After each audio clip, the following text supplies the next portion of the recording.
Greetings viewers, JOB here.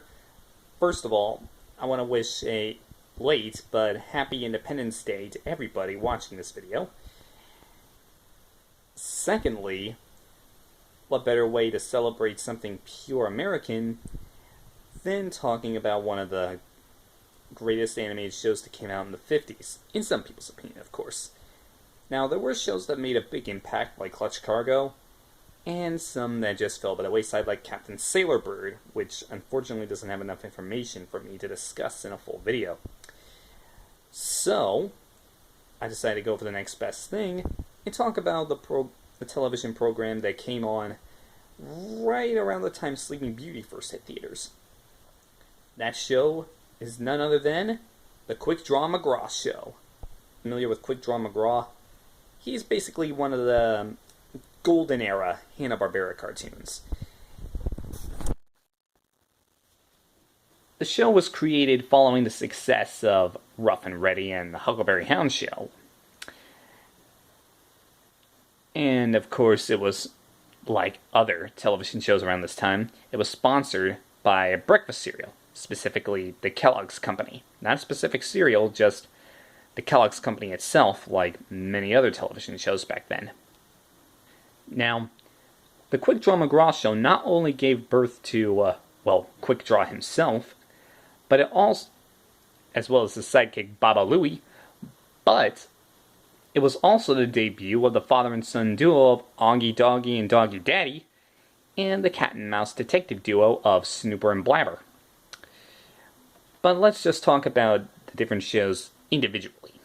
First segment of the show, which followed the adventures of Quick Draw McGraw and Baba Looey, they were basically the sheriff and deputy of the Old West, which was the basic reason why I decided to make this video, because what's more American than cowboys in the Old West? Now, of course, there is a side to Quick Draw McGraw that very few have ever seen, that of course being his masked alter ego of El Kabong.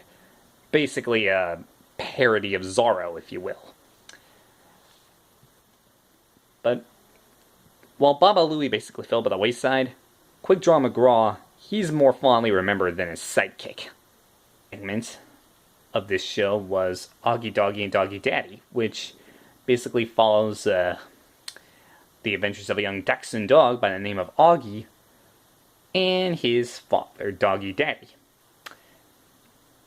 Nothing really much to talk about, so let's move on to the third and final segment of the show. The episode of Quick Draw McGraw is Snooper and Blabber, which follows a detective cat by the name of Super Snooper, who was apparently trying to impersonate a gardener as the character Archie from the radio show Duffy's Tavern, and his sidekick Blabber Mouse. Now, of course, they do have a private secretary named Hazel, but she was never seen on screen.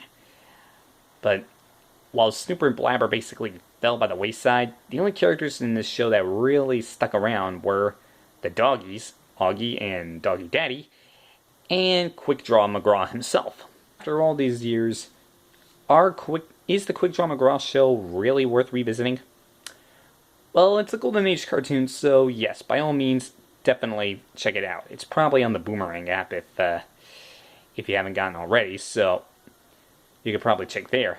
As for home media, well, they're not exactly all over the home media map. They're like not entirely on DVD, I don't think. Well, actually, not Baba Looey, Quick Draw McGraw, he actually did make a couple of appearances here and there in crossover events where one Hanna-Barbera character met with another one, and another one, etc. Basically, Hanna-Barbera crossovers is where Quick Draw really got the remembrance that he deserves. But as for home media, he and Baba Looey and the Augies and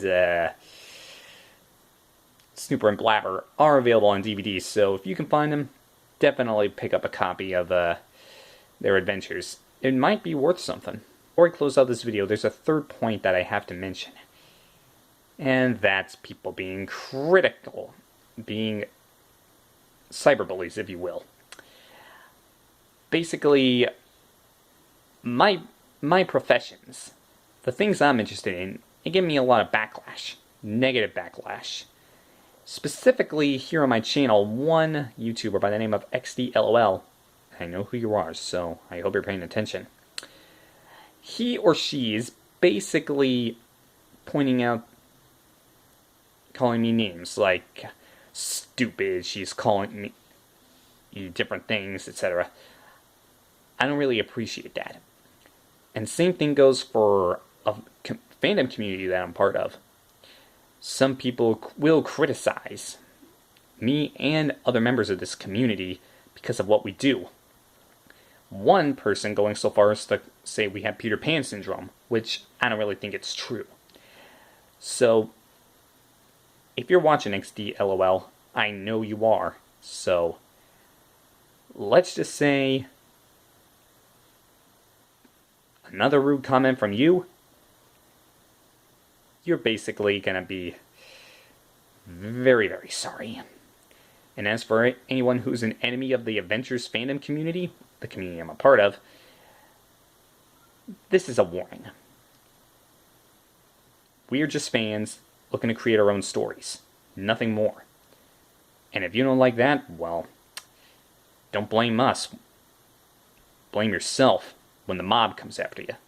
Not the crime mob. The mob of fans. And with all that out of the way, thanks so much for watching, everybody. And until next time, definitely stay out of trouble, you hear? And definitely come back next time. That's my boy who said that.